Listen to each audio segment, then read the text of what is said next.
পটলের রেসিপি নিয়ে আমার এই ছোট্ট চ্যানেলে আপনাদের সবাইকে স্বাগত। আজকে পটলের দুর্দান্ত স্বাদের একটা রেসিপি বানাবো। তো তার জন্য এখানে পটল নিয়ে নিয়েছি।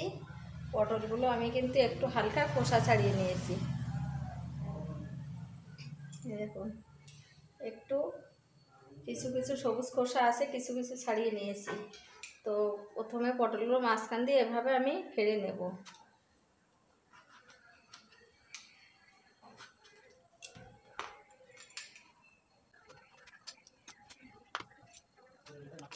এভাবে পটলগুলো সব আমি মাঝখান দিয়ে ফেড়ে নেব। পটলগুলো সব ফেড়ে নিয়েছি। এবার আমি পটলের এই ভেতরে শাঁসগুলো বের করে নেব। দেখুন,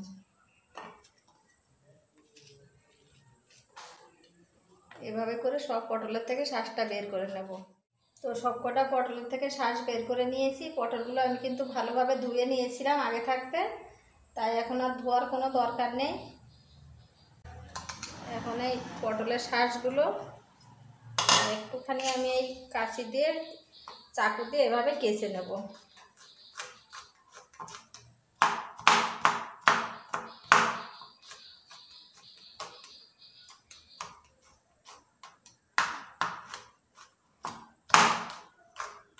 যে দানাগুলো আছে, দানাগুলো ভালোভাবে একটু কুচি কুচিভাবে কেটে নেওয়া হবে।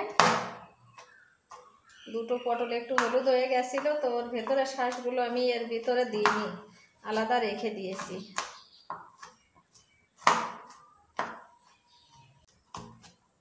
হয়ে গেছে, তুলে নেব এটা।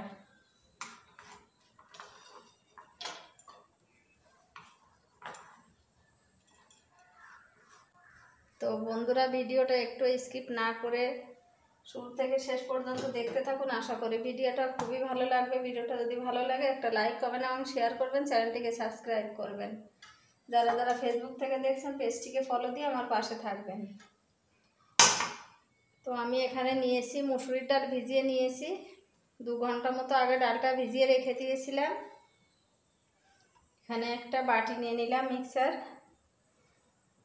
কিছুটা ডাল আমি দিয়ে দেবো, সবগুলো ডাল দেবো না, আমার সবগুলো ডাল হয়তো লাগবে না।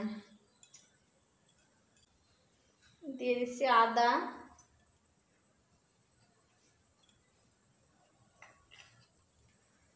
কয়েক কোয়া রসুন নিয়েছি,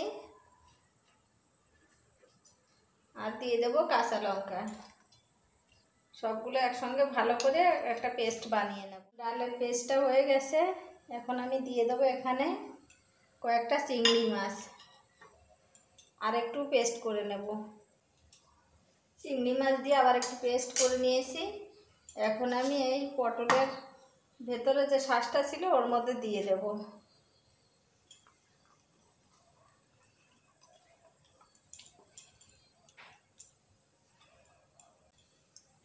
এখন কিছু উপকরণ অ্যাড করব। দিয়ে দেব লবণ স্বাদ মতো, হলুদ দিয়ে দিলাম, একটু সামান্য জিরে গুঁড়ো,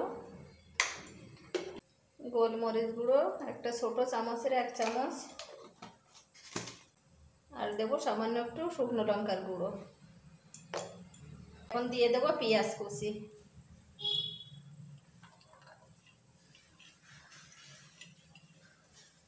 সব উপকরণগুলো একসঙ্গে ভালো করে মেখে নেব। ভালো করে মেখে নিয়েছি, এখন সরিয়ে রেখে দেব। এবার নিয়ে নেব পটলগুলো। আমি একটু বড় পাত্র নিয়ে নিয়েছি, ঢেলে দেব। একটু সামান্য লবণ হলুদ মেখে নেব।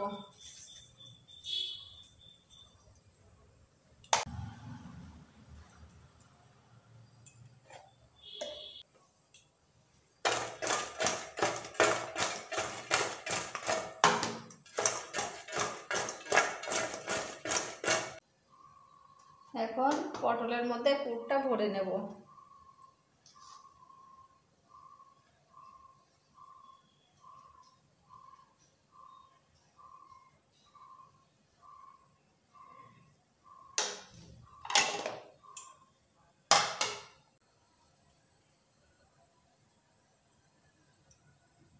এভাবে করে প্রত্যেকটা পটলে আমি পুর ভরে নেব।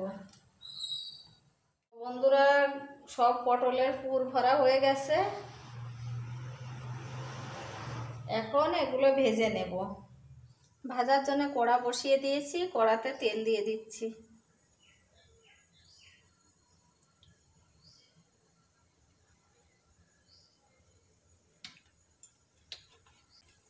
তেল গরম হয়ে গেছে, এখন আস্তে আস্তে তেলের মধ্যে পটল দেব।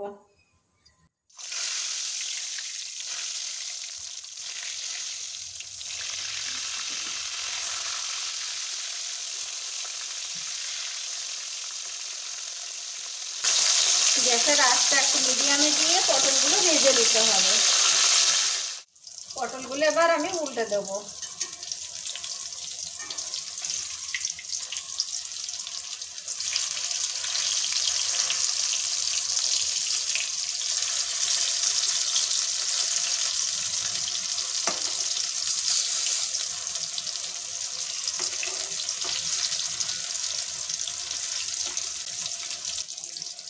সবগুলো উল্টে দিয়েছি, আর 5 মিনিট মতো ভেজে নামিয়ে নেব।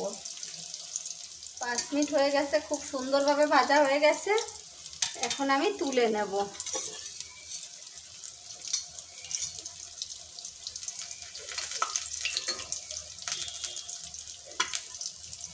এভাবে ভালো করে তেলটা ঝরিয়ে তুলতে হবে। তো বন্ধুরা, অনেক বাচ্চারা আছে কিন্তু পটল খেতে পছন্দ করে না। এক পটল দিয়ে বিভিন্ন রকমভাবে রান্না করে নেওয়া যায়। তো এইভাবে রান্না করে দিলে কিন্তু বাচ্চারা খুবই খুশি হয়ে খাবে।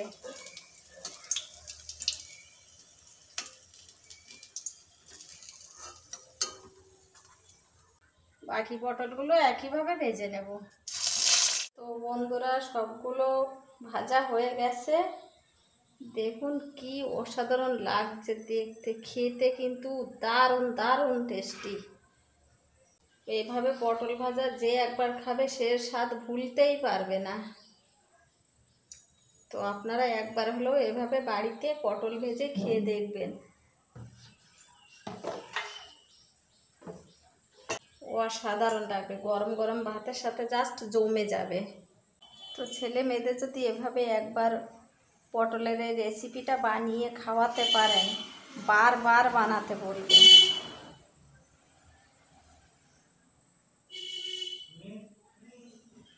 তো বন্ধুরা, ভিডিওটা আজকের মতো এখানে শেষ করলাম। নমস্কার, সবাই ভালো থাকবেন, সবাইকে ভালো রাখবেন।